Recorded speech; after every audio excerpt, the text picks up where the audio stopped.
Minha mãe gritou. Se você é tão inteligente, pague suas contas sozinha. Na mesma noite, eu saí. Um mês depois, ela ligou em pânico. Por que cortaram a luz? Minha resposta a deixou sem palavras. Quando ouvi pela enésima vez da minha mãe que a culpa era minha, já não tinha 16 anos, mas sim 28. Uma mulher adulta, instrutora de fitness, com o seu próprio horário, os seus clientes, a sua vida. Mas bastava atravessar a soleira da nossa pequena casa, alugada para que tudo se resumisse àquela cozinha, aos velhos armários amarelos e à voz da minha mãe, que me irritava os nervos. Ela estava ao lado da pia com um roupão velho com flores desbotadas, segurando um prato nas mãos, mas sem lavá-lo, apenas esfregando com uma esponja o mesmo lugar, como se fosse pele até sangrar. A chaleira fervia no fogão e o ar cheirava a café queimado. Nos olhos dela não havia apenas cansaço, mas aquela tensão que eu conhecia desde a infância. Algo estava prestes a explodir. Então, a voz dela rompeu o silêncio. Você também já se livrou desse idiota? Eu nem percebi imediatamente de quem ela estava a falar. O meu ex, Sam, desapareceu da minha vida há uma semana, quando apanhei no carro com uma das minhas clientes. Idiota. Ainda é uma palavra muito suave. Mas não tive tempo de dizer nada, porque a minha mãe já tinha partido para o ataque. Como ele se chama? Seth? Sam. Sanduíche? Ela bufou nervosamente. Você nem consegue lembrar dos nomes. Muda-os como se fossem luvas. Ele é meu segundo namorado em 5 anos, mãe. Eu encostei as costas na geladeira, cruzando os braços sobre o peito. Não exagere. Segundo, terceiro, qual é a diferença? Ela jogou o prato na secadora com um som como se estivesse me batendo na cabeça. Nenhum deles fica com você? Talvez o problema não seja eles? Antes, eu me encolhia como um caracol na concha ao ouvir essas palavras. Agora não. Respirei fundo, senti o cheiro de café seco, do linoleum velho sob os pés e respondi calmamente. O problema é que não quero viver com uma pessoa que me mente. Aliás, essa é uma reação saudável. O rosto da minha mãe se contorceu. Ela detestava quando eu falava calmamente. Era mais fácil para ela quando eu chorava, gritava, implorava. Isso dava-lhe a sensação de que ainda era a chefe. Provavelmente é por isso que o pai... Não ouses mencionar o nome dele. A voz dela tornou-se baixa, perigosa. O teu pai abandonou-nos. Ele foi para outra porque se sentia sufocado conosco, certo? Porque eu, veja bem, controladora, oprimia o pobre homem. Você adora repetir isso. Ah, adoro repetir a verdade, respondi. Ele foi embora porque você verificava o telemóvel dele, contava o dinheiro dele e ficava histérica quando ele se atrasava no trabalho. Eu vi isso. Ela riu, um riso seco, sem alegria. Oh, vejam só quem temos aqui, uma psicóloga, 28 anos, 2 filhos em 5 anos, um diploma de curso online de coaching. E já entende tudo sobre casamento. Eu cerrei os dentes. O sangue zumbia nos meus ouvidos. Eu entendo que se uma pessoa mente e controla, eu pronunciava cada palavra lentamente. Fica impossível viver com ela. Nós nos olhamos por um segundo. Algo perigoso, quase desesperado, brilhou nos olhos dela. Então vá, disse ela de repente, baixinho. Vá e viva com alguém que não minta e não controle. Vamos ver se você aguenta por muito tempo. Eu já vivo com você. Eu sorri torto. E sinceramente não é a experiência mais agradável. A chaleira no fogão começou a assobiar freneticamente, mas ela não prestou atenção. Pareceu-me que, se não a desligasse, ela iria rasgar o ar em pedaços. Mas a minha mãe continuou a falar, abafando o assobio. És ingrata! Esqueceste-te de tudo. Quem teve 2 empregos enquanto estudavas? Quem comprou o teu uniforme para a academia quando o teu pai gastou dinheiro na garagem dele? Quem ficava acordada à noite, esperando você voltar dos treinos, com medo de que algo acontecesse com você? E quem me lembrava disso toda vez? Acrescentei. Sim, eu me lembro. Obrigada. Mas sabe, gratidão não é um aluguer vitalício. Vitalício? A voz dela falhou. Ah, então já decidiste que está na hora de sair daqui? Que me superaste? Por causa de 2 rapazes em 5 anos e 10.000 agachamentos? Senti-me a tremer, não de vergonha, mas de raiva. Uma semana atrás, eu estava no estacionamento do clube de ginástica e vi Sam a apertar nervosamente o cinto enquanto uma rapariga do meu grupo ajeitava a saia. Naquele momento, pensei que não poderia piorar. Mas parece que sim. Sabe o que realmente me irrita? Dei um passo à frente. Há de o facto de, para si, tudo se resumir a os rapazes não ficam. Se eu tivesse casado com o primeiro que apareceu, ficado em casa, cozinhado sopa para si e tido 2 filhos, você estaria feliz. E não importaria se ele fosse alcoólatra ou um mentiroso. Ah, tu não sabes o que é uma família, ela sussurrou. Tu não sabes como se apegar às pessoas. E tu te apegas tanto que elas sufocam, respondi. Num instante tudo desmoronou. Se ao menos você pensasse em mais alguém além de si mesma. Minha mãe bateu com a mão na mesa. Você acha que foi fácil para mim quando ele se foi? Você acha que é fácil para mim ver você repetindo os erros dele?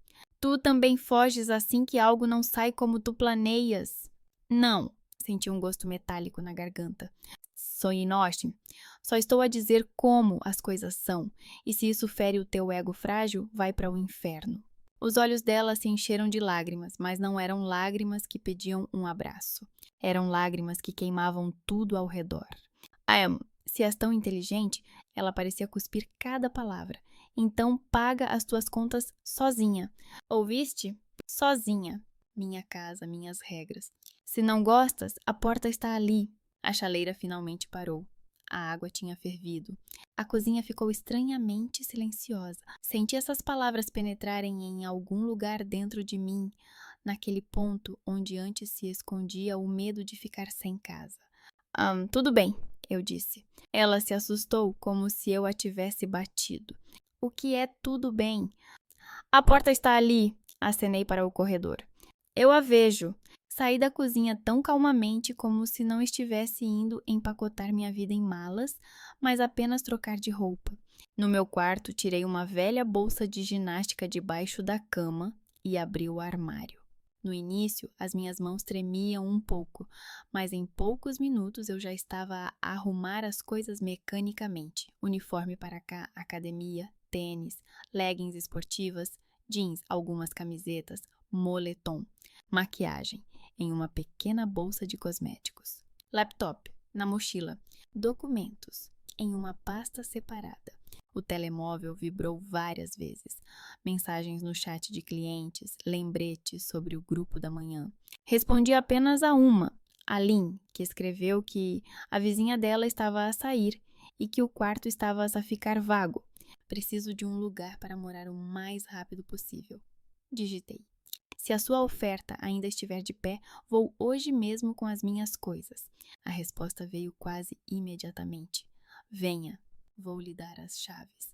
O dinheiro depois. No corredor, a minha mãe andava nervosamente de um quarto para outro, fingindo que estava à procura de alguma coisa.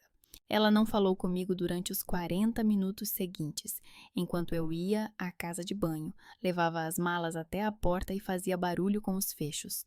Apenas uma vez ela disse por cima do ombro: "Não se esqueça de tirar suas roupas da máquina de lavar." "Não se preocupe", respondi sem parar. Você não precisa fazer nada por mim. É o que você quer." Quando tudo estava arrumado, parei no corredor. A porta de entrada parecia mais pesada do que o normal. A minha mãe estava parada perto da porta da cozinha, segurando uma toalha. Por um momento, pensei que ela diria algo diferente. Algo como fica. Ou pelo menos, não vá hoje. Ela apenas apertou os lábios. Saí, puxando-a da minha bolsa, e a porta fechou-se atrás de mim com um clique surdo. O ar na rua estava frio, mas limpo. Entrei no carro, liguei o motor e fiquei sentada por alguns segundos, com a testa apoiada no volante. Se és tão inteligente, paga as tuas contas sozinha. Tudo bem. Eu pagarei. O mês passou inesperadamente rápido. O quarto de Lynn era minúsculo, com uma janela para o pátio, onde o vento úmido soprava à noite e durante o dia os vizinhos às vezes brigavam. Lynn chegava dos turnos da noite pálida, com cheiro de antisséptico nas roupas, e brincava que o seu casamento se mantinha porque ela e o marido se viam menos do que ela via os seus pacientes. Eu acordava cedo, dava tempo de conduzir a sessão matinal em grupo, depois atendia um cliente individual, voltava, calculava as despesas. Aluguel, gasolina, comida, seguro. Eu tinha medo do primeiro mês, como se fosse um exame, mas os números, aos poucos, se transformaram em algo não tão assustador, em um sistema. Eu realmente pagava por mim mesma e não morria. Falei com a minha mãe várias vezes por telefone. Ela perguntava como estava o teu asilo, referindo-se ao ginásio, se eu não estava cansada de tirar selfies com quem está a emagrecer. Às vezes, ela mencionava que as contas estavam altíssimas de novo, mas logo mudava de assunto. Não conversávamos sobre nada importante. Eu sentia como se um fio fino se esticasse entre nós. Não se rompia, mas ficava cada vez mais fraco. Naquela noite, voltei para casa tarde. A sala fechava após o último grupo, e eu fiquei para limpar os aparelhos, porque uma colega estava doente. No corredor do nosso apartamento, com a Lynn, brilhava uma luz amarela. Deixei as chaves numa pequena prateleira perto da porta. Tirei os tênis e senti as pernas ficarem pesadas como chumbo. O telefone tocou tão repentinamente que quase deixei cair a mochila. Não ecrã apareceu. Mãe. Alô? Coloquei o aparelho no ouvido, entrando na cozinha. Em resposta, ouvi uma respiração caótica, seguida por uma voz trêmula. Stacy, és tu? Diz-me o que se passa. Mãe, acalma-te. Abri a torneira mecanicamente, enchendo um copo com água. O que aconteceu? A sua voz tornou-se estridente. Desligaram-nos a luz? Entendes? Simplesmente desligaram. Cheguei da escola e está escuro como na... Nem consigo ver o fogão. Liguei para algum lugar. Eles murmuraram algo sobre dívidas, sobre avisos. Não entendo nada, Stacy. Que diabos está acontecendo? Fiquei paralisada, segurando o copo na mão. Gotas de água escorriam pelos meus dedos até a pia. Alguém ligou a televisão bem alto do outro lado da parede. Uma porta bateu no corredor. Tudo isso parecia distante. Você não pagou? Me perguntei lentamente. Eu paguei. Ela quase gritou. Bem, talvez um pouco tarde, mas eles disseram que eu tinha que pagar algo a mais, alguma multa. Eu pensei que fosse algo assim. Stacy, você sempre cuidou disso. Você sabia onde inserir os números. Por que é que eles desligaram? O que é que eu faço agora? Encostei as costas à parede fria. A sensação era estranha, como se alguém tivesse aberto uma janela para o passado, mas eu já estivesse do outro lado. Eu pago por mim mesma, disse baixinho. Agora também pagas por ti mesma. Do outro lado da linha, ficou tudo em silêncio. Eu só ouvia a respiração dela, entrecortada, irregular, como se tivesse acabado de correr. Então, na escuridão da nossa pequena cozinha, ouvi a voz baixa e quase estranha da minha mãe. O que você disse? Se a minha mãe pudesse me ver às 6 da manhã, quando saí da pequena cozinha que dividia com a Lynn, ela provavelmente diria a sua frase favorita: glamour, sim. O cabelo arrepiado como um ouriço assustado, calções mais curtos do que convém a uma rapariga bem educada, o rosto amarrotado como uma cama depois de uma noite sem dormir.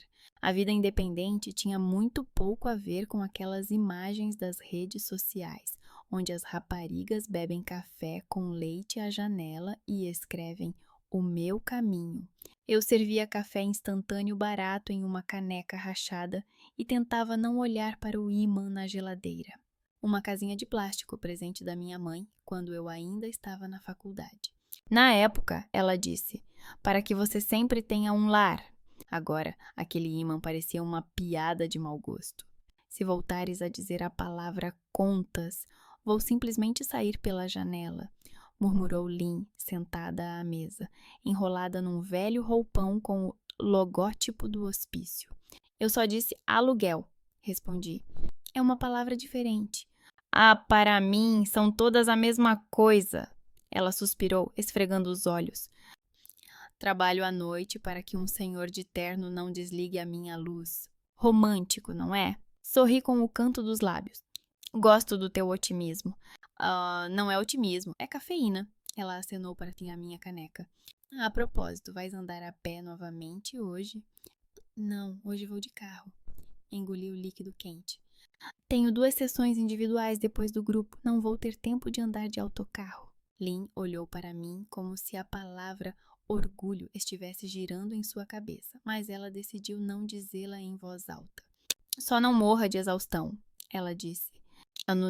Não tenho tempo nem para dormir, quanto mais para procurar uma nova vizinha. Eu encolhi os ombros.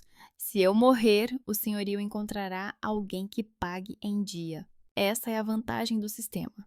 Ela resmungou. Está bem. O clube desportivo onde eu trabalhava não tinha nada a ver com os estúdios lustrosos dos anúncios. Teto baixo, aparelhos antigos que às vezes rangiam como articulações artríticas, cheiro de suor que nem mesmo 3 ventiladores industriais conseguiam dissipar. Mas ali havia pessoas. Pessoas reais, sem filtros. Mãos para cima, Marvin! Gritei 5 minutos após o início da aula matinal. Não estás na yoga para aposentados, estás no treino. Marvin, o carteiro grisalho, revirou os olhos para o teto. Estou aposentado, querida. Eu deveria ficar em casa a ver séries. Ainda mais, sorri. Alguém tem que mantê-lo em forma para que você possa fugir das outras avós. O grupo riu. Eu gostava dessa sensação de controle, não como a da minha mãe, mas outra. Eu ditava o ritmo, as pessoas ouviam, mas podiam responder com piadas. Era uma troca, não uma imposição. Após uma hora de treino, fiquei na sala para arrumar os tapetes e limpar os halteres. Na recepção, o telefone tocava. Alguém da equipa discutia com o fornecedor de barras de proteína. Olhei para o relógio. Faltavam 20 minutos para o primeiro cliente individual. Sentei-me no banco, pegando o telefone. Chat com clientes, notificação de desconto no supermercado, propaganda de alguns cursos. Depois, uma mensagem do banco. Lembrete. Amanhã será debitado o aluguel. Valor. Abri as anotações onde mantinha meu orçamento. Colunas, números, pequenas notas. Renda, gasolina, mantimentos, seguro, conta de telefone, internet, lavagem do carro 1 vez por mês. Cada item era como um pequeno prego na parede, ao qual eu prendia a minha nova vida. Passei o dedo pela linha saldo. Depois de todos os débitos, restava-me pouco. Não muito, mas não zero. E certamente não negativo. Eu realmente consigo fazer isto, pensei, e algo estranho apertou meu peito. Não era orgulho nem alegria. Algo misto, como um novo sabor para o qual ainda não tinham inventado um nome. Está a falar com os números? Ouvi uma voz ao meu lado. Levantei os olhos. Perto do banco estava Noah, o rapaz que fazia reparos no clube. Camiseta escura, jeans sujos, mãos arranhadas pelo metal. Ele estava apertando um parafuso em um aparelho quebrado e agora olhava para mim com um sorriso quase imperceptível. Estou a conversar com o meu cérebro, respondi. Estou a convencê-lo de que não vamos morrer de fome. Bem, se precisar, eu sei onde estão escondidas as barras de proteína no armazém. Ele piscou o olho. Não vamos deixar você morrer. Eu tenho honra. Enfiei o telemóvel no bolso. Eu não roubo barras. Eu não disse roubar. Ele deu um passo para trás. Eu disse transferir temporariamente para manter a vitalidade do pessoal. Eu bufei. Ele sabia falar de tal forma que até piadas idiotas não soavam tão absurdas. Há quanto tempo vive sozinha? Perguntou ele de repente, voltando-se para o aparelho de ginástica. Há 1 mês, respondi. Antes disso, vivia com a minha mãe. Ele acenou com a cabeça como se tivesse entendido algo. Então, sim, vais precisar dos barras energéticas. Não era uma prisão. Eu apertei os lábios. Apenas condições específicas. E cada um tem as suas. Ele não quis especificar. Se precisar dar uma olhada no carro, é só dizer. Vi quando chegaste, ela é um pouco... Bem, tem um temperamento forte. Como eu, respondi secamente. Nós nos entendemos. Ele riu e não tocou mais no assunto. E eu gostei mais disso do que de qualquer interrogatório. À noite, quando voltei para casa, Lynn já estava sentada no sofá da nossa sala, enrolada num cobertor. A televisão estava a passar uma série médica onde todos os médicos eram jovens, bonitos e conseguiam salvar vidas, apaixonar-se e preparar pequenos almoços com abacate. Ah, mentira! Resmungou ela sem tirar os olhos da tela. Na realidade, hoje comi biscoitos sobre o corpo de uma pessoa que era mais velha do que a nossa democracia. Que delícia! Joguei a bolsa no chão.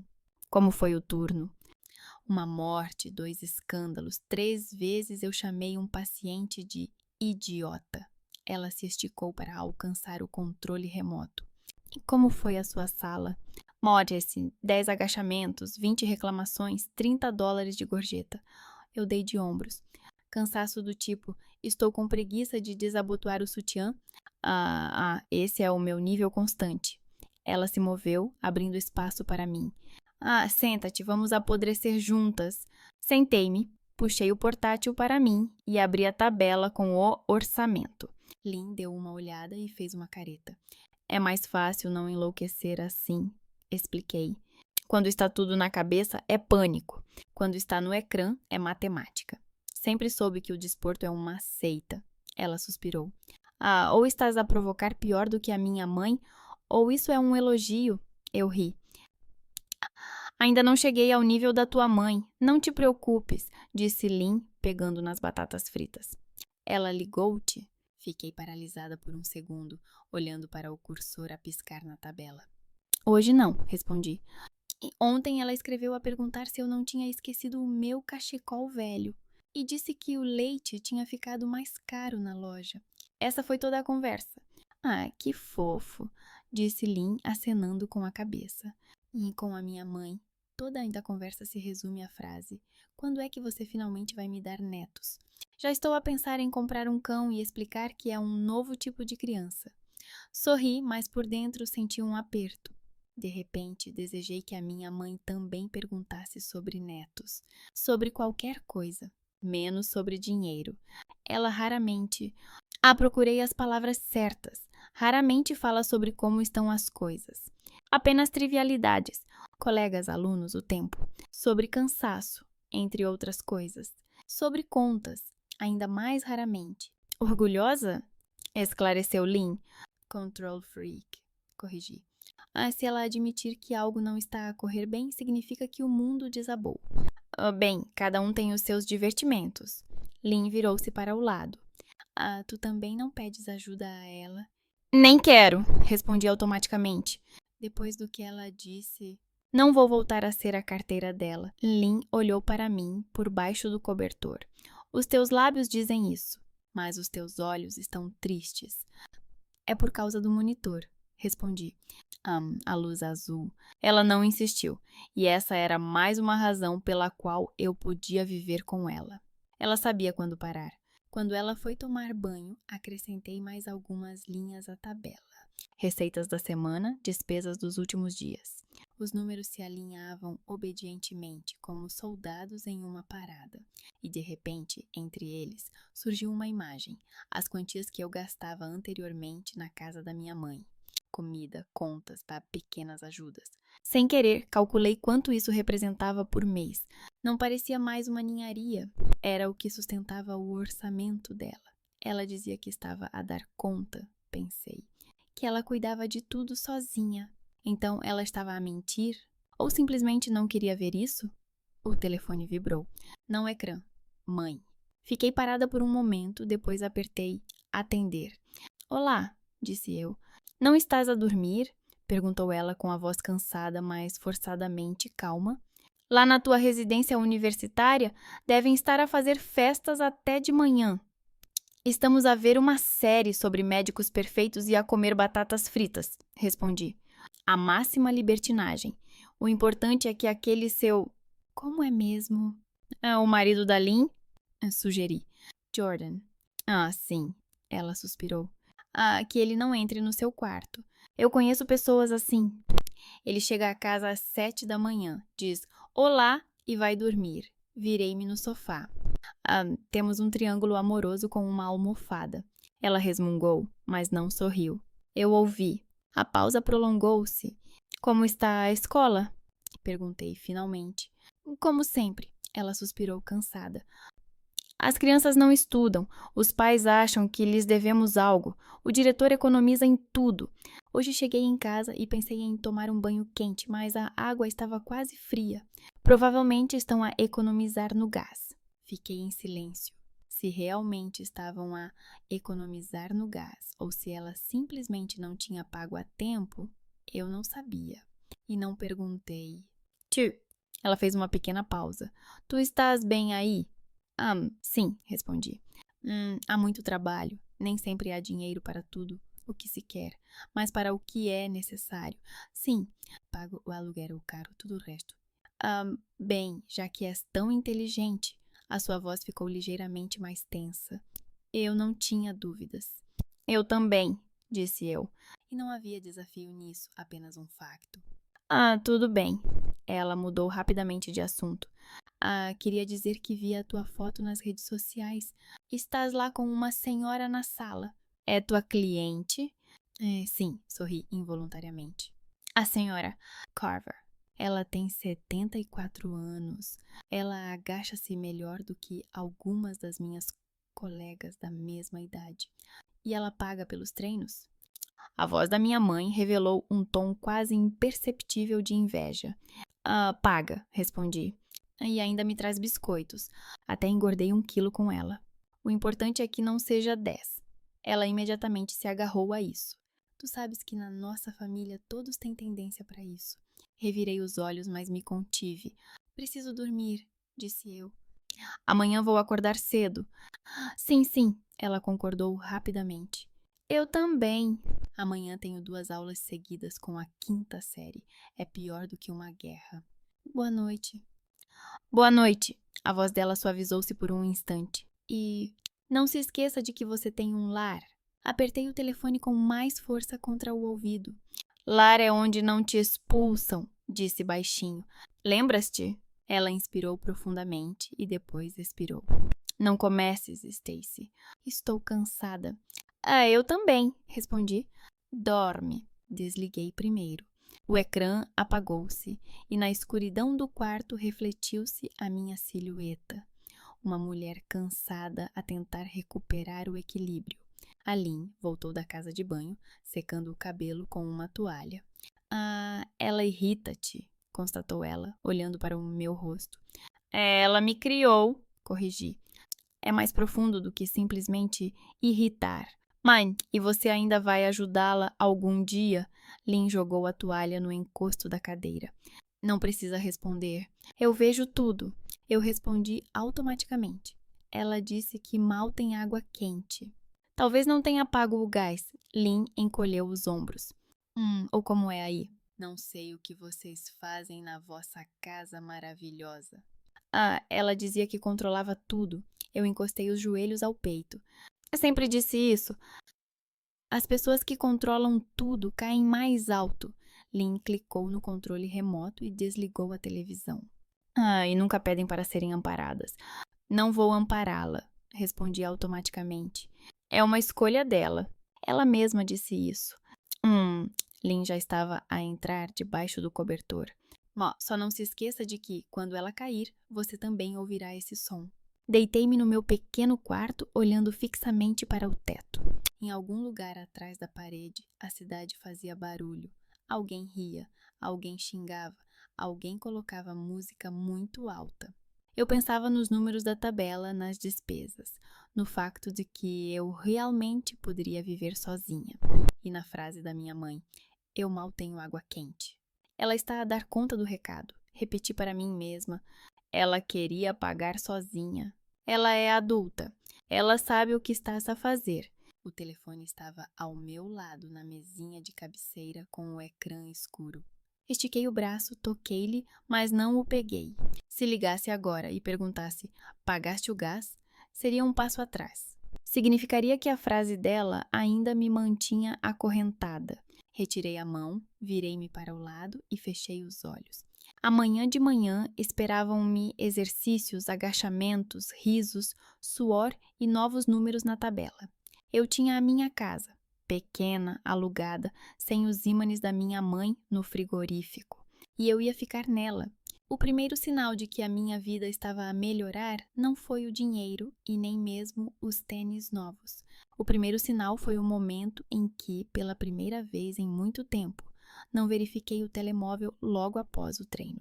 Simplesmente sentei-me no banco da sala, bebi água e percebi que estava bem, sem esperar a próxima mensagem da minha mãe do tipo: "Onde estás?" ou "Quando vais chegar?" "Hoje tu os mataste." Noah, o nosso faz-tudo, apoiou-se na barra da esteira e observou os últimos clientes saírem da sala, enxugando o suor. "Eles é que se esforçaram", corrigi. "Eu só liguei a música e disse mais 10 repetições." "Vês?" Ele sorriu. "Liderança é quando as pessoas se esforçam voluntariamente ao teu lado." Eu ri e só depois olhei para o telemóvel. Não havia novas mensagens. Nenhum "liga-me imediatamente" da minha mãe. Silêncio. E esse silêncio de repente não me pareceu uma ameaça, mas sim um espaço. Alguns dias depois, Ray chamou-me ao seu minúsculo escritório. Uma sala com piso laminado, descascado nas bordas e pilhas de papéis na mesa. Tu conduzes bem os grupos." Ele girava uma caneta nas mãos. "As pessoas ficam, trazem amigos. Vamos adicionar mais uma aula noturna para ti. E, ao mesmo tempo..." Ele olhou para o bloco de notas. "Tu disseste que podes dar aulas online?" "Posso." Acenei com a cabeça. "Já tenho alguns clientes a perguntar." "Ótimo." Ray sorriu. "Vou dar-te uma percentagem por cada pessoa que trouxeres para a nossa academia. Além disso, um pagamento extra pela turma adicional. Não vais ficar rica, mas a vida vai ficar um pouco mais fácil." Saí da sala com a sensação de que me tinham dado mais um apoio. À noite, ao preencher a tabela com os novos valores, vi pela primeira vez na coluna "saldo" um número que não parecia tão miserável. A frase da minha mãe, "paga as tuas contas", girava na minha cabeça e eu queria mostrar-lhe o ecrã. "Olha, estou a pagar. E ainda sobra." Foi com esse estado de espírito, cansada, mas estranhamente calma, que saí do chuveiro e vi no ecrã do telemóvel: "Pai." Olá", disse eu, secando o cabelo com uma toalha, com o telemóvel preso entre o ombro e a orelha. "Como estão os teus carros?" "Os carros são melhores do que as pessoas." Henry riu-se. "Com eles, pelo menos, é claro. Se avariam, trocas a peça. Ninguém te diz: 'Não me amas se não verificas o meu depósito todos os dias.'" "Estás a insinuar que a mãe é assim, ou estou a ser paranoica?" perguntei. "Estou a ser sincero." Ele parou de sorrir. "Eu realmente fui embora porque estava farto. Suspeitas constantes, verificações, cenas. E eu disse a mim mesmo: a minha filha já é adulta, ela vive a sua vida. Isso não a afetará tanto." Acontece que, para dizer o mínimo, não foi bem assim. Sentei-me na beira da cama, colocando uma toalha nos joelhos. "Afectou", disse eu. "Tu foste embora e ela começou a agarrar-se a mim ainda mais forte, como se fosse a última tábua de salvação." "É que eu sei", ele suspirou. "Na altura pensei que bastaria desaparecer desse circo e tudo se resolveria, mas não se resolveu. Agora repetiste o meu truque." A frase dela foi a mais honesta possível, lembrei. "Tom, a minha casa, as minhas regras, a porta está ali. Eu apenas aproveitei a oferta." "Bem", ele fez uma pausa. "Agora já temos 2 pessoas que não aguentaram o controlo dela. Podemos abrir um clube." Eu não ri. Por dentro, estava muito triste. "Ela não lhe ligou?" Perguntei. "Não", Henry resmungou, cansado. Só uma vez, quando foi preciso assinar os papéis do seguro. E ela falou como se eu tivesse saído ontem para comprar pão, e não há 3 anos. Para ela, o tempo funciona de forma estranha. Ela diz que mal tem água quente." Tentei soar indiferente. "Diz que economizam em tudo." Eles não economizam", respondeu ele secamente. "Eles cortam a quem não sabe pagar. A tua mãe sempre achou que depois se resolve. Ela não é burra, apenas adia tudo para sempre. E depois grita com quem a lembra." Fiquei a olhar fixamente para a parede. Diante dos meus olhos estavam as mãos dela tremendo com as contas e o seu grito: "Se tu és tão inteligente." Ótimo, disse eu. Ela queria pagar sozinha. Que pague. Não vou salvá-la novamente. Conversamos um pouco mais sobre o trabalho dele, os meus grupos e depois nos despedimos. Quando desliguei o telefone, minha cabeça estava a zumbir. As pessoas fogem dela, disse ele. E de repente vi claramente o meu pai a sair pela porta com uma mala, eu a arrastar um saco de desporto até ao carro, e a minha mãe parada no meio da cozinha, apertando uma toalha e gritando atrás de nós: "Vocês são uns ingratos." A primeira dos meus parentes a romper essa defesa circular foi a minha avó. Stacy, a sua voz no auscultador era baixa, mas tensa. "Não quero incomodar-te, mas já que começou, incomode." Apoiei o queixo na palma da mão. "O que se passa?" O avô e eu estamos preocupados com a tua mãe, disse ela sem rodeios. Ela ficou diferente, mais brusca e... não sei como explicar. Seja mais específica, avó. Eu imediatamente mudei para o modo treinadora. Oti, o que exatamente vocês estão vendo? Ela já está pegando dinheiro conosco pela terceira vez, até o dia do pagamento. O avô interrompeu, sua voz vindo de algum lugar ao fundo. Ela diz que simplesmente não teve tempo de pagar alguma coisa, mas nós vemos que ela guarda as contas na gaveta. E depois chegam aqueles papéis com letras vermelhas e ela grita conosco, dizendo que colocamos o correio no lugar errado. E ela emagreceu, acrescentou a avó. Muito. O vestido fica pendurado como num cabide. Ela diz que não tem apetite. E quando lhe trouxe sopa, disse que não era uma criança para ser alimentada. Senti como se tudo dentro de mim se comprimisse num pequeno e denso nó. Ela alguma vez disse que estava aí a passar por dificuldades? Perguntei. Tu conheces a tua mãe? Suspirou o avô.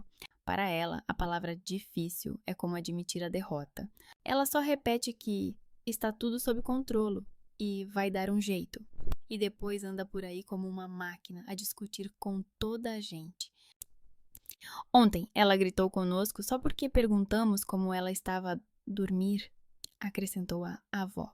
Disse que estávamos a intrometer-nos onde não éramos chamados. Mas eu só queria o melhor. Esfreguei o nariz com os dedos. Tudo bem, disse eu. Obrigada por me contarem. Se houver mais alguma coisa, escrevam ou liguem. Não queremos envolver-te nisto, disse a avó baixinho. Mas tu és filha dela. Talvez ela te ouça. Não respondi. Na minha cabeça voltou a surgir a minha própria frase. Eu pago por mim mesma. Agora tu também pagas por ti mesma. Naquela altura, havia tanta frieza e confiança nela. Agora, sentia-se também um travo de culpa. À noite, a minha mãe ligou-me. Isso não acontecia com frequência. Normalmente, eu era a primeira a escrever-lhe um breve "Como estás?" E ela respondia algo do tipo "Normal, não morri." "Olá." A voz dela soava cansada, mas com a habitual aspereza. "A avó não te ligou?" "Meu Deus, como as notícias correm rápido aí," pensei. "Ligou," respondi honestamente. "Disse que emagreceste e que está zangada." "Oh, meu Deus," minha mãe bufou. Eles fizeram um conselho aqui para mim. Emagreci porque tenho muito trabalho na escola, não porque estou a morrer. Estou irritada porque todos se intrometem na minha vida. Eles ficaram satisfeitos com a resposta? Estás a perguntar-me a mim ou a eles? Tentei manter a voz calma. Como te sentes? Normal, respondi rápido demais. Cansada assim.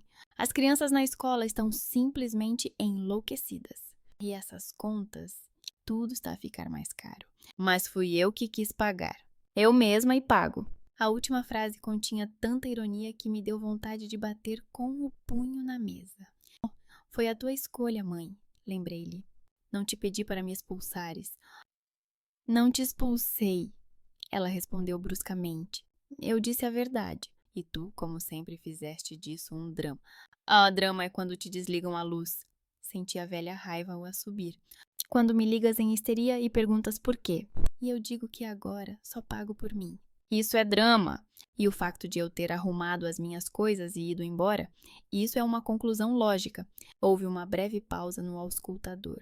Eu já tinha começado a me arrepender de ter mudado de tom quando ela voltou a falar, mais baixinho. Às vezes, disse ela, acho que talvez você estivesse certa, que você realmente amadureceu. Conseguiu simplesmente pegar suas coisas e ir embora. Na sua idade, eu não teria conseguido. Senti um aperto no peito. Eu não queria provar a minha maturidade dessa forma, disse eu, mas não me deixaste outra opção. Lá vamos nós, interrompeu ela bruscamente. Aquele breve momento de suavidade desapareceu instantaneamente. Eu sei que me odeias, não precisas de repetir. Eu não te odeio, respondi. Se te odiasse, não me importaria com o que fazes com as tuas contas. Me importas-te? Ela agarrou-se a isso. Eu cerrei os dentes. Aí está. Se eu disser não, não é indiferente, ela vai agarrar-se a isso como mais uma prova de que eu tenho a obrigação. Se eu disser sim, é indiferente, vou trair-me a mim mesma. Eu não sou indiferente, disse lentamente. Mas não vou voltar a ser o teu multibanco. São coisas diferentes. Ótimo. A voz dela ficou seca. Então não se preocupe. Eu estou sozinha, como você queria. Ela desligou primeiro.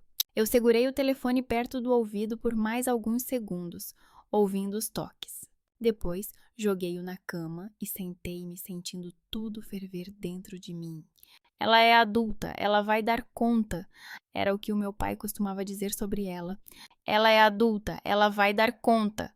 Agora sou eu que repito sobre ela. Só que por alguma razão, essas palavras não aliviavam ninguém. O telefonema noturno do meu avô foi a gota d'água que fez a avalanche desabar. O telefone tocou por volta das 3 da manhã. No escuro, não percebi o que estava a acontecer e deixei a almofada cair no chão. O ecrã brilhava com uma luz fria. Avô. Estou. A voz estava rouca. Stacy, desculpa ligar tão tarde, disse o avô em voz baixa, mas tensa. Eu não sabia para quem mais ligar. O meu coração disparou. O que aconteceu com a mamãe? Eu fui direto ao ponto. Ela... Ele hesitou, e isso foi o mais assustador. Ela quase nos expulsou hoje. Nós viemos, trouxemos comida para ela porque ela disse que não tinha tempo para cozinhar. Ela olhou para a sopa como se fosse veneno, gritou que estávamos a meter-nos nos assuntos dela, bateu com a porta do quarto e não sai. Ouvimos-a andar lá dentro depois. Silêncio. Não sei se ela estava a dormir ou apenas sentada no escuro. Vocês entraram? Eu já estava de pé, à procura dos chinelos. A porta está trancada, disse ele. Com chave. Ela nunca fazia isso. A minha avó e eu estamos sentados na cozinha como dois idiotas. Ela não nos expulsa, mas também não sai. Não posso chamar a polícia ou a ambulância. Ela não perdoaria isso. E tu? Talvez consigas falar com ela. Se vieres. Olhei pela janela. Do lado de fora estava escuro. Apenas os faróis esparsos dos carros cortavam a escuridão. Tive vontade de me enrolar no cobertor novamente e me esconder. Mas em algum lugar do outro lado da cidade, numa escura sala de estar, andava a minha mãe, que antes estava na cozinha a gritar. Se és tão esperta. Eu vou, disse eu. Não agora. Não vou conduzir neste estado. Mas amanhã, depois do trabalho, sim. Diga-lhe. Não, não lhe diga nada. Apenas esteja lá. Estaremos, exalou o avô. Obrigada, querida. Quando desliguei o telefone, o quarto ficou silencioso novamente. Mas já não era o silêncio antes de dormir. Era o silêncio antes de abrir a porta da casa de onde você saiu, batendo-a tão alto que ecoou por um mês. Agora terei que voltar e ver o que restou do outro lado. Voltar é sempre mais difícil do que partir pela primeira vez. Estacionei na rua familiar, desliguei o motor e fiquei sentada por alguns segundos, segurando o volante. A casa parecia a mesma de sempre, cinzenta, um pouco cansada, mas algo nela havia mudado. Talvez fosse apenas na minha cabeça, mas eu sentia que o espaço interior já não era aquele onde eu vivia. Agora, ali estava a sua fortaleza isolada, eu mesma. O avô abriu a porta. Ele parecia mais velho do que eu me lembrava. Os ombros um pouco caídos, novas rugas na testa. Ah, olá, querida. Ele apertou meu ombro como se estivesse a verificar se eu era real. Obrigado por ter vindo. Onde ela está? Eu cruzei a soleira da porta. No quarto? Ah, agora está na cozinha. Ele respondeu baixinho. Finalmente saiu. Ela disse que nós, com as nossas reclamações, estragamos a noite toda para ela. A avó espreitou da sala, secando as mãos com uma toalha. Meu Deus, você está tão magra, foi a primeira coisa que ela disse. Precisa comer. Já encontramos a extrema, murmurei. Aneta, deixe-me ver a mamãe primeiro. Depois decidiremos quem vai alimentar quem. Na cozinha havia um silêncio que eu conhecia muito bem. Não era o silêncio da ausência de som, mas o silêncio da tensão. Mamãe estava sentada à mesa, de costas para a janela. À sua frente, uma chávena de chá que ela nem sequer tinha tocado. O cabelo preso num coque desleixado, olheiras escuras, bochechas encovadas.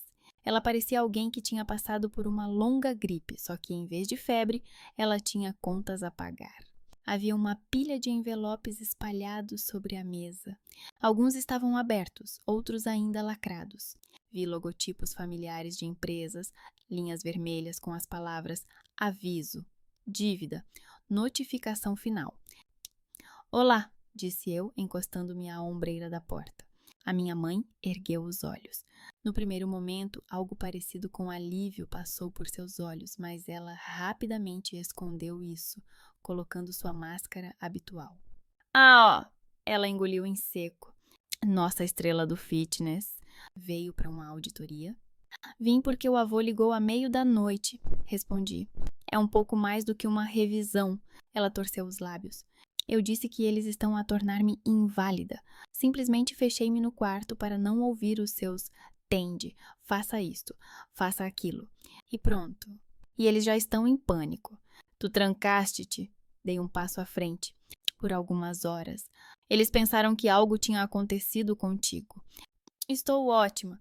Ela virou-se para a janela. Eu só não quero dois velhos sentados no meu quarto a comentar como eu vivo. Olhei à volta da cozinha. Uma cesta de pão vazia, falta de fruta, algumas latas de conservas num armário aberto. A pia com 2 pratos e uma chávena. Um pacote de café barato rasgado ao meio como um nervo. Tu comes alguma coisa? Perguntei. Ah, meu Deus, começou. Ela revirou os olhos. Ah, sim, eu como. Só não quando tenho vontade. Você emagreceu, eu disse. Muito. Ah, então você deve ficar feliz. Ela tentou sorrir. Você precisa dar o exemplo para as suas clientes. A piada saiu sem graça. Estiquei-me para pegar os envelopes na mesa. Não mexa nisso. Minha mãe colocou a chávena bruscamente sobre a mesa. Não é da sua conta. São contas, mãe. Levantei uma delas. Você já me ligou sobre a luz? O que é agora? Água? Gás? Internet? É tudo. Ela apertou os lábios. Formalidades. Eu vou resolver isso. Quando? Rasguei o envelope. Dentro havia uma tabela com o valor da dívida e a data destacada em negrito. A que passou há 2 semanas. Antes, há muito tempo que não pagas. Eu pago. A voz dela falhou. Talvez não imediatamente, mas pago. É que estou a passar por um mês difícil. Quer que eu te preste contas de cada dólar? Não. Coloquei o papel sobre a mesa. Quero que não percas a tua casa. Ela riu, um riso curto e seco. A minha casa? Ela olhou-me diretamente nos olhos. Esta? Aquela de onde saíste tão orgulhosamente. Ou agora esta é apenas a minha casa, e a tua é aquela onde há baratas e enfermeiras. Não distorças, eu disse. Annie, saí porque disseste a porta está ali.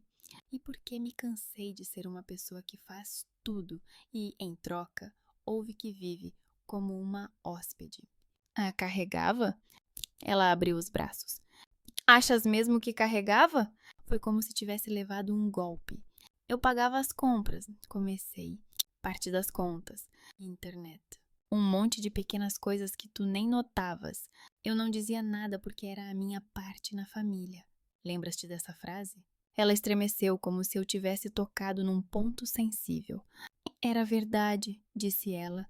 Todos têm de participar. Todos quem? Dei mais um passo. Tu e eu.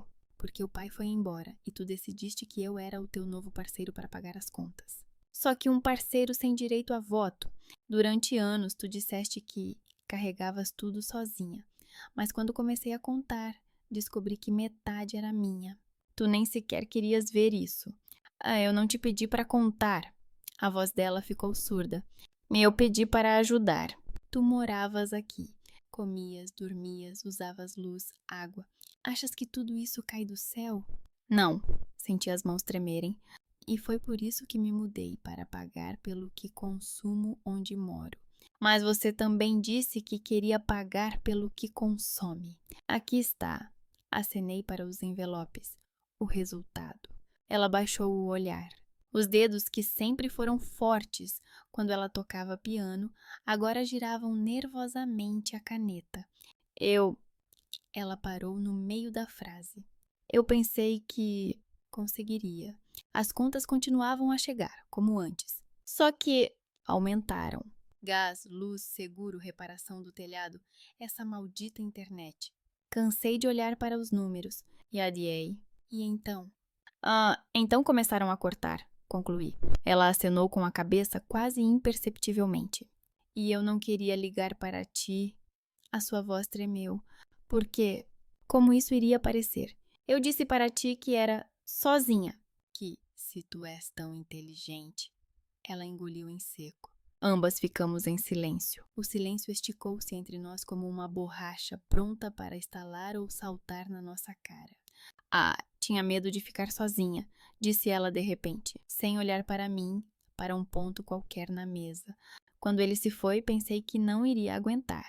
E depois habituei-me. E disse a mim mesma, tenho uma filha. Seremos uma equipa. Não deixaremos ninguém entrar neste círculo. Para mim, ainda eras aquela menina a quem eu comprava tênis. E tu já compravas os alimentos e pagavas as contas. Eu fingia que era apenas a tua contribuição. Tinha medo de admitir que sem ti não conseguiria sobreviver. Sentei-me à sua frente. Pela primeira vez em muito tempo, senti verdadeira pena dela. Não como mulher que grita, mas como pessoa que está com medo. Finanças para ti são controlo, disse eu. Se pagas, é como se estivesses no comando. Por isso, agarraste-te a isso como se fosse um volante, mesmo quando eu já estava sentada ao seu lado há muito tempo e também estava a girar. E agora arrancaram o volante das minhas mãos. Ela sorriu amargamente. E o carro está a voar. O carro ainda pode ser parado. Suspirei. Mas não podes gritar, eu mesma, e esperar que alguém venha com um reboque ao mesmo tempo. Continuamos a conversar. Não gritamos, conversamos. Sobre como, aos 15 anos, me inscrevi na minha primeira academia e comprava com o meu dinheiro não só tênis, mas também pão para levar para casa. Sobre como ela dizia, é normal que uma filha adulta ajude, sem perceber que estava a atribuir-me o papel de esposa e não de filha. Sobre como me sentia culpada sempre que comprava algo desnecessário, sabendo que em casa me esperava mais uma conta para pagar. Quando ambas ficamos cansadas, levantei-me para deitar fora os envelopes vazios. No caixote do lixo havia mais alguns, fechados. Isto não vai acabar com uma conversa, pensei. É preciso mais do que as minhas tabelas e as lágrimas dela. E foi nesse momento que Henry me veio à cabeça. Ele que disse que simplesmente se foi porque estava farto. Ele que achava que isso não me afetaria muito. E agora ouvia ao telefone como eu ria das suas próprias palavras. Saí para o corredor e liguei para ele.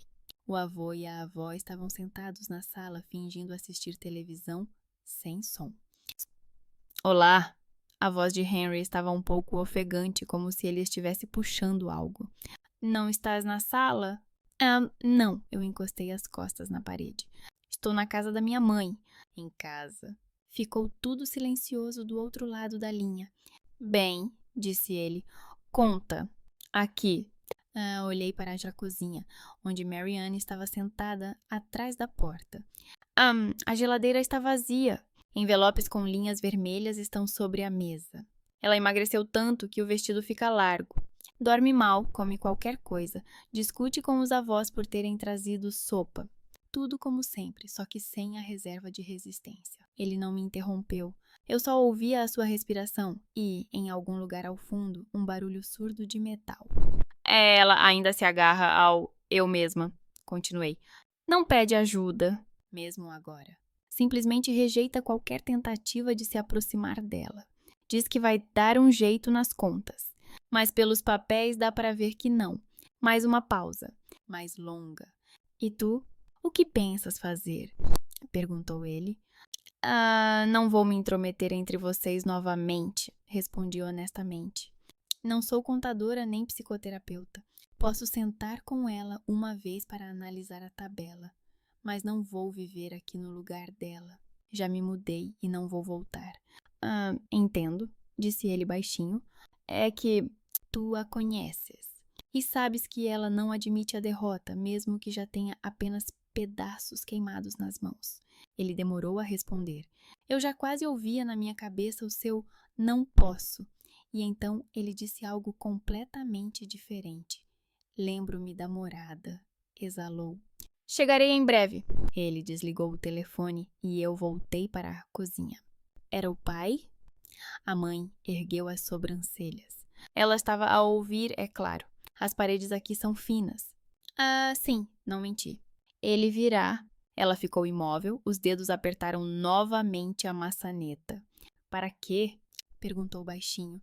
Não quero vê-lo. Ele foi-se embora. Ele abandonou-nos. Disseste o mesmo que me disseste a mim. A porta está ali, só que na altura, acrescentaste alguns palavrões. Talvez seja a altura de, pelo menos uma vez, falarmos de outra forma. Ela desviou o olhar. Viu o medo e a mágoa a lutarem dentro dela. Não vou humilhar-me, sussurrou ela. Não te humilhes, encolhi os ombros. Diz-lhe diretamente o que se passa contigo e ouve o que ele tem a dizer. Só isso. Sem desculpas, sem cenas. Continuei a gritar com as contas. Ela não respondeu nada. Senti que era inútil continuar a tentar arrancar-lhe palavras. Saí para o corredor e sentei-me num banco perto da porta. O avô e a avó estavam sentados em silêncio na sala, fingindo olhar para o ecrã preto. O tempo passava lentamente. Consegui verificar o telemóvel várias vezes, percorrer o feed, não ver nada e bloqueá-lo novamente. Quando um carro velho e familiar parou em frente à casa, reconheci o som do motor antes mesmo de ver os faróis pela janela. A campainha tocou brevemente. Eu abri a porta.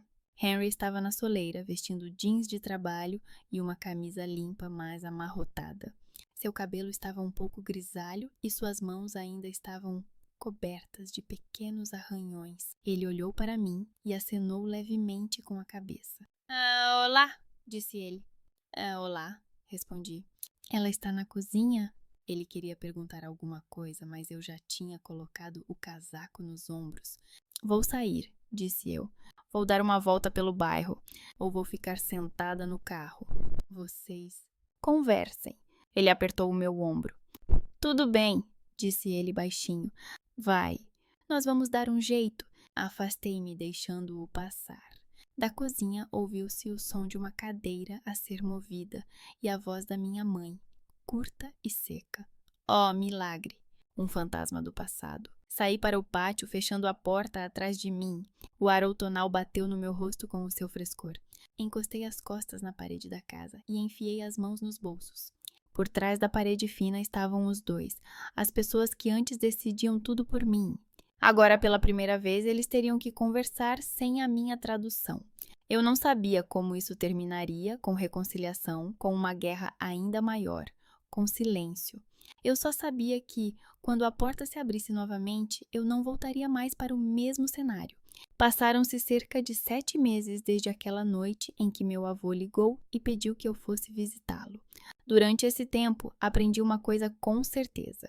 Viver separada da minha mãe não é uma questão de fugir, mas sim de disciplina diária, tanto em relação ao dinheiro como aos limites. Eu ainda não morava com ela. Aline e eu mudamo-nos para outro apartamento, um pouco mais perto do salão, um pouco mais limpo, um pouco mais caro. O quarto ficou mais espaçoso, o armário mais alto e a janela com vista para as árvores, em vez de para o lixo. Eu mesma paguei por esse luxo. E agora já não tremia ao abrir o aplicativo do banco. O trabalho aumentou. Fui aprovada para o terceiro grupo. As aulas online aumentaram, surgiram clientes fixos que se inscreviam com antecedência. O dinheiro deixou de ser uma catástrofe e se tornou uma ferramenta. Eu sabia quando, para onde e quanto iria. Na lista de pagamentos mensais, uma das linhas era para a minha mãe. O valor era o mesmo todos os meses. Um pouco menor do que eu queria transferir inicialmente e um pouco maior do que me era confortável. Nós combinamos isso uma vez e não tocamos mais nos números. Quando lhe escrevi pela primeira vez, planeio enviar tanto por mês, só para que saibas, a resposta veio rapidamente. Não preciso de esmolas. Sentei-me na beira da cama e escrevi. Não é esmola. É um limite que para mim está bem. Não vou salvar, vou ajudar. Se isso te humilha, diga, e eu encontrarei outra maneira de gastar esse dinheiro. 1 minuto depois, ela ligou. Você acha que vou morrer sem você, em vez de olá? Acho que será mais difícil para você do que poderia ser, eu disse. E para mim será pior do que poderia ser se eu ficar de fora e fingir que não me importo. Ela exalou um longo suspiro no telefone. E tudo bem, disse ela finalmente. Combinado, respondi. E mais uma coisa, se algum dia eu não puder enviar esse dinheiro, direi diretamente. Sem dramas. Esse é um novo item no nosso código familiar. Ela murmurou baixinho. Falar diretamente. Será interessante ver quantas páginas ele ocupará. Durante esses meses, a relação dela com Henry também mudou. Não para um conto de fadas, mas para algo que poderia ser chamado de normal, sem pestanejar. Ele não voltou para casa. Ele ainda tinha seu pequeno apartamento e sua garagem, onde podia se trancar quando o mundo ficava muito barulhento. Mas cada vez mais o carro dele aparecia perto da casa da mãe. Vou dar uma olhada no aquecedor aqui, ele me escrevia às vezes, para que não exploda junto com o seu relacionamento. Ela deixa você mexer nele? Eu perguntava. Eu não pergunto muito, ela não se opõe. Ele respondia. Isso já é um progresso. Eu não perguntei sobre o que exatamente eles conversavam, mas pelos fragmentos que chegaram aos meus ouvidos por acaso, percebia-se que não se tratava de uma discussão pontual, mas de um trabalho longo e lento. Ela suspirou, mas em vez de explodir, sentou-se e serviu-lhe chá. Cinematograficamente, eles não se reconciliaram. Simplesmente continuaram a conversa. No dia seguinte, uma semana depois, um mês depois. Eu mantive-me à distância, não por indiferença, mas por cautela. Durante muitos anos, vivi no papel de terceiro adulto, transmitindo as mensagens deles. Agora, gostava de observar como eles próprios aprendiam a falar sem tradutor. Na minha vida também aumentou não só o trabalho, mas também o espaço. Aline e eu brincávamos na cozinha, partilhávamos o cansaço, discutíamos por causa da louça, mas eu sentia claramente, agora não vivo, em modo de reserva, à espera que um dia talvez volte para a minha mãe. Eu tinha o meu endereço, a minha chave, os meus rituais diários. O número da minha mãe no ecrã já não me causava um espasmo reflexo no estômago. Sim, às vezes ainda tocávamos nos pontos sensíveis uma da outra. Ela podia dizer algo como: tu abandonaste-me tal como ele, e eu respondia: foste tu que me expulsaste. Mas essas réplicas tornaram-se cada vez mais raras. Em vez disso, surgiram outras. Hoje não perdi a paciência com as crianças. Dela. Hoje não explodi com o cliente que se atrasou 20 minutos. De mim. Era como se estivéssemos a aprender uma com a outra as habilidades básicas de autocontrole, mas sem moralismos. O ponto alto dessas mudanças foi o almoço para o qual ela me convidou de forma muito específica. Venha no sábado a 1h, disse ela ao telefone. Vou preparar algo de verdade, não um sanduíche. É a primeira vez que me convida sem dizer quando tiveres tempo, observei. Porque quando digo quando tiveres tempo, tu não vens, respondeu ela honestamente. Então, decidi agir como pessoas normais, marcar o dia e a hora. Quando entrei na casa, fui atingida pelo cheiro de algo caseiro, carne assada, especiarias, batatas. Esse cheiro trouxe lembranças à minha mente, aniversários de infância, fins de semana em que nós três assistíamos a programas bobos na televisão. Havia 2 casacos pendurados no corredor, o da minha mãe e um masculino. Bastou um olhar para saber de quem era a segunda. Oh, nossa atleta! Henry apareceu na cozinha segurando um prato nas mãos. Chegaste na hora certa. Eu quase comi todo o purê sozinho. Obrigada por te conter, eu disse. É para isso que eu malho, para caber no rolo da mamãe. Mamãe gritou do fogão para não comentarmos sobre sua culinária antes de provarmos. Sentamos à mesa, sem brindes, sem grandes discursos. Apenas 3 pessoas que por muito tempo fingiram não poder sentar juntas. A conversa girou em torno do que era mais fácil. Trabalho, alunos estranhos, clientes problemáticos que não comparecem aos treinos, mas se ofendem com o seu peso. A minha mãe contou sobre um rapaz que apareceu na aula de música com um teclado eletrônico e afirmou que o piano é um dinossauro. Henry contou como consertou um carro, no porta-malas do qual encontrou um estoque inteiro de garrafas vazias de bebidas energéticas. Eu também acrescentei algumas histórias sobre uma cliente idosa que, em cada treino, jurava que era a última vez, mas depois se inscrevia novamente. Durante todo o tempo, ninguém mencionou dinheiro, nem de forma direta, nem velada. Não houve, eu já te ajudei antes, eu te sustento, eu paguei por tudo. Nem dela, nem de mim, nem dele. Depois do almoço, fomos para a sala de estar. A minha mãe colocou a chaleira no fogo, eu me acomodei no sofá e Henry se acomodou na poltrona. Olhei para o teto. A mesma lâmpada, a mesma luz. Antes, isso era para mim uma lembrança do corte de energia. Veja, está acesa, então alguém pagou. Agora, ela simplesmente estava lá, sem cálculos internos de quanto custava. Sabe, minha mãe disse de repente, eu pensei, ainda bem que cortaram a luz naquela época. Você romantizou a dívida? Perguntei desconfiada. Não, ela sorriu. Se não fosse por aquele corte, talvez nós duas ainda estivéssemos jogando o jogo de você mora comigo, então tem que fazer o que eu mando, por mais 10 anos. E eu continuaria fingindo que estava carregando tudo sozinha. Mas assim, foi como um tapa na minha cara. E a ti também. Doloroso, mas rápido. E a mim, acrescentou Henry, atingiu-me no rabo quando vocês as duas deixaram de fingir que estava tudo bem sem mim. Não exageres, resmungou a minha mãe. Nós discutíamos bem sem ti. Vocês ainda discutem bem agora, respondeu ele. Só que às vezes conseguem viver entre uma discussão e outra.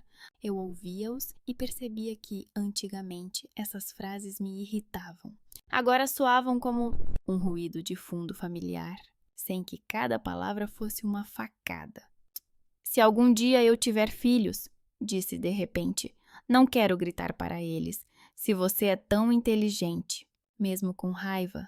A minha mãe olhou para mim atentamente. Se algum dia você tiver filhos, disse ela, não quero que eles paguem as minhas contas, mesmo que sejam muito inteligentes. Nós sorrimos. Não eram juramentos, apenas frases que, talvez, um dia se tornassem o nosso sensor interno. A chaleira apitou. A minha mãe levantou-se para desligá-la. Olhei para o interruptor perto da porta. Com um simples movimento do dedo, era possível apagar todas as luzes da sala. Outrora, um estranho tinha feito isso por dívidas. Agora estava sob o nosso controle. A propósito, a voz da minha mãe tirou-me dos meus pensamentos. Na nossa escola estão à procura de alguém para dar algumas horas de educação física para os mais velhos. Não é um dia inteiro, apenas algumas horas por semana. Não queres tentar? Não é por causa do dinheiro. Ela se apressou em acrescentar. Tu já tens trabalho suficiente. É só que estou curiosa para ver como tu vais comandar adolescentes em vez de aposentados. Olhei para ela. Não havia nenhum deves nessas palavras. Apenas uma pergunta. Estás interessada? Tens a certeza de que queres que eu estrague a tua reputação na escola? Perguntei. Ela já não é perfeita, disse a minha mãe, acenando com a mão. Não vai piorar. Mas os adolescentes podem ter sorte, acrescentou Henry com cautela. Alguém precisa mostrar a eles que os adultos não são todos como nós. Senti algo despertar dentro de mim. Não era medo nem mágoa, mas uma leve excitação. Um novo ambiente, um novo papel. E a oportunidade de usar todo o nosso círculo familiar como experiência, e não como um fardo. Não sei, respondi honestamente, mas posso falar com o diretor. Apenas conversar. Ah, minha mãe sorriu. Mais um ponto no nosso novo código. Conversar primeiro. Olhei para os dois, para essa nossa mesa com canecas de chá, para a luz que inundava uniformemente a sala. De repente, pareceu-me que, na nossa história, finalmente se abriu uma página em que não era necessário gritar para ser ouvido. E isso era maravilhoso.